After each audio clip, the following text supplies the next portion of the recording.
ओम नमः शिवाय। तो आज सारे लोगों के मन में ये प्रश्न अवश्य होता है कि हमें बहुत चिंता आती है, हम बहुत चिंता करते हैं किसी भी चीज़ के बारे में। यदि मनुष्य के जीवन में या मनुष्य के मन में चिंता हो तो वो चिता बनने में समय नहीं लगता है।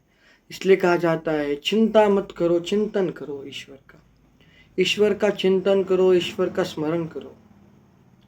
क्योंकि चिंता करोगे तो भी किसकी, जो तुम्हारा नहीं है। चिंता उसी की जाती है अक्सर जो हमारा होता ही नहीं है। आजकल के लोग किस चीज की चिंता करते हैं? पैसा कमाने की चिंता,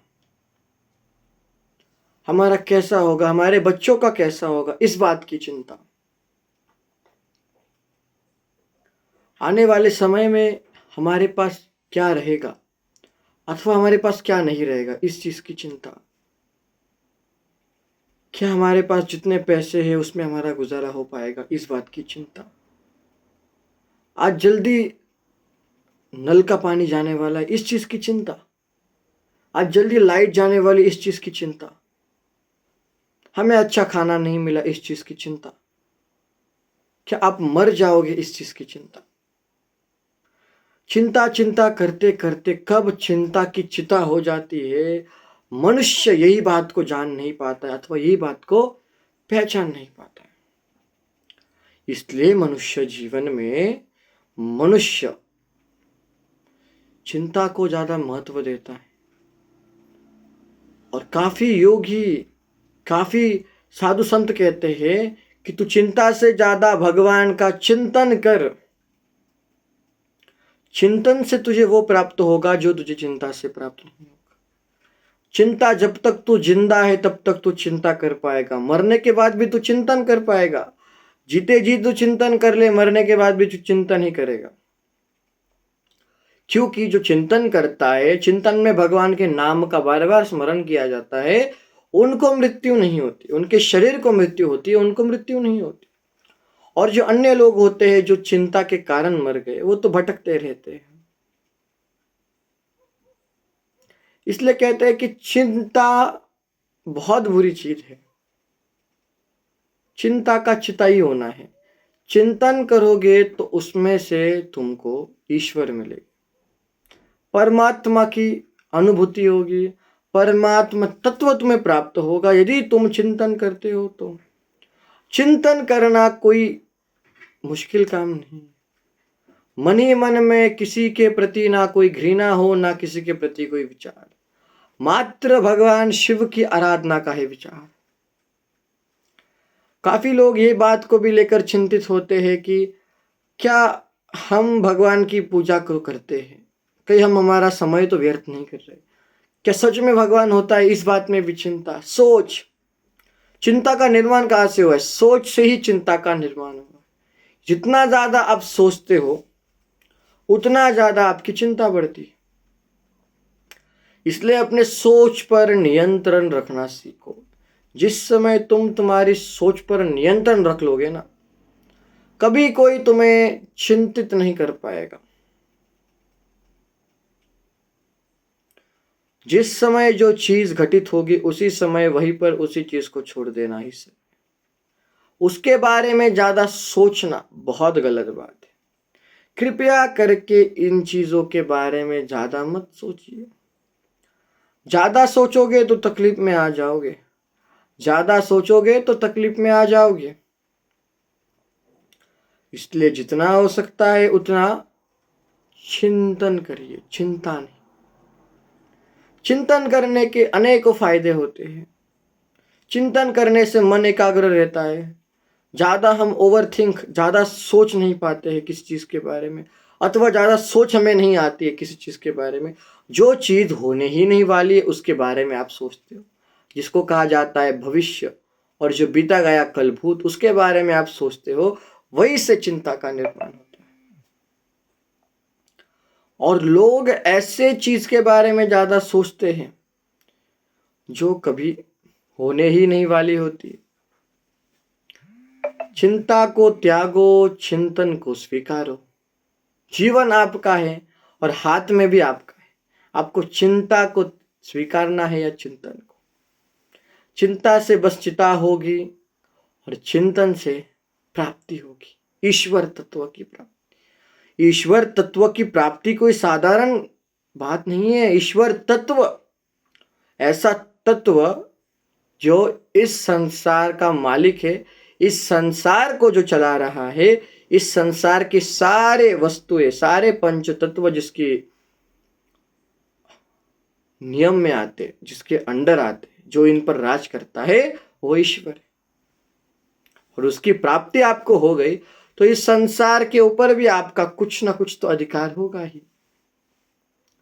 लेकिन लोग ईश्वर को समझने में गलती कर देते हैं। लोग ईश्वर को समझने में गलती कर देते हैं और कर्म कांड के भीतर फंस जाते हैं। ना तो वो चिंतन कर पाते हैं, ना भगवान का स्मरण कर पाते हैं। मात्र वो लोग कर पाते हैं तो वो एक ही चीज है, वो है कर्म कांड। उसी को कहा जाता है मनुष्य के मन का भ्रम। मनुष्य के मन का भ्रम मतलब जिस समय मनुष्य किसी भी चीज को पाने की अपने भीतर इच्छा जागृत करता है, कोई वासना होती है, कोई कामना होती है किसी चीज के प्रति, मनुष्य उस चीज को पाना चाहता है। मनुष्य ने सोच लिया है और कार्य भी शुरू कर दिया है। धीरे धीरे जब मनुष्य उस चीज को प्राप्त कर लेता है, धीरे धीरे मनुष्य उस चीज को अपना कर लेता है, तब मनुष्य को लगता है कि मैं तो जीत गया। लेकिन जब आप उस चीज को पीछे भाग रहे थे, उस चीज के पीछे भाग रहे थे, उस चीज के समय ऐसी काफी सारी चीजें आपके पास आई जो कि सत्य थी, जो कि ईश्वर थी, फिर भी आपने उन चीजों को छोड़ दिया क्योंकि आगे माया की चीज थी। माया के आगे आपने ईश्वर को भी पहचान नहीं पाए। इसलिए कहते हैं ना कि ईश्वर मनुष्य रूप में ही आते। ईश्वर दर्शन भी देंगे तो मनुष्य रूप में ही देंगे और अन्य रूप में ईश्वर दर्शन नहीं देंगे। इसलिए हम हमेशा कहते हैं आपको जो करना है वो करो, लेकिन मृत्यु से पूर्व खुद को जान कर पाओ। खुद को जानना बेहतर है मृत्यु होना। खुद को जान लोगे तो तुम्हारी कभी मृत्यु नहीं है। तुम्हारा शरीर मरता है, तुम नहीं मरते। तुम्हारी अर्थी उठने से पहले खुद को जान लो। खुद को जानने से पहले खुद की अर्थी उठने मत देना। ये काम कर लेना बस, तुम ईश्वर को जान लोगे। ईश्वर बड़ी एक ऐसी चीज है जिसको माया कहा जाता है। ईश्वर की माया में ईश्वर खुद माया रचत करता है, खुद उसमें फंसता है, खुद उससे बाहर भी निकलता है, वही ईश्वर होता है। और आज के जो लोग हैं, बूढ़े होने वाले लोग हैं, शादीशुदा लोग हैं, जिनका 50-60 उम्र है, अब उनको एक ही मार्ग है, एक ही लक्ष्य है, वो है ईश्वर, वो है चिंतन भगवान का। लेकिन वो किसी अन्य चीज के पीछे क्यों पड़े हैं? यदि आपको पता है कि आपके पास आगे मृत्यु है और कुछ नहीं है, ना घर वाला है ना बाहर वाला है, फिर भी आप आखिर क्यों ये चीजों को स्वीकारते हो? आप ईश्वर तत्व को क्यों नहीं स्वीकारते? ईश्वर तत्व को स्वीकारने में आपको क्या चीज से डर लगता है? स्वीकारो, वही सत्य है, वही आदि है, वही अनंत है, वही सत्य है, वही ईश्वर है। ईश्वर तत्व की प्राप्ति करना मतलब जीते जी भगवान को प्राप्त करके भगवान के धाम चले जाना। और जो मनुष्य ईश्वर तत्व को प्राप्त हो जाता है, उसकी मृत्यु वो स्व इच्छा से अपने प्राण को त्याग कर देता है। क्योंकि ईश्वर तत्व वाले मनुष्य को ये पता होता है कि मृत्यु मेरी अंतिम नहीं, मृत्यु मेरा आध्यात्मिक कार्य का आदि है। मतलब मृत्यु उसकी शुरुआत है। ये बात का उसको ज्ञान हो जाता है जब वो ईश्वर तत्व को प्राप्त कर लेता है और वो परम आनंद की अवस्था में पहुंच जाता है। परम आनंद, परम आनंद मतलब जब माता पार्वती ने भगवान शंकर को पूछा था, भगवान शिव जी ने कहा था परम आनंद मतलब जिस समय हम श्वास को अंदर लेते हैं, जिस समय हम श्वास को बाहर छोड़ते हैं, उसके भीतर की, उसके मध्यम की जो स्थायी साधना है, जो स्थायी रूप है, सांस लेना सांस छोड़ना, इसके जो भीतर है वही परम आनंद है। बस इसको अनुभव करना है। हर कोई अनुभव नहीं कर पाता है, जो कर पाता है वो परम आनंद को प्राप्त करता है। उसके पास कुछ ना होकर भी वो खुश होता है।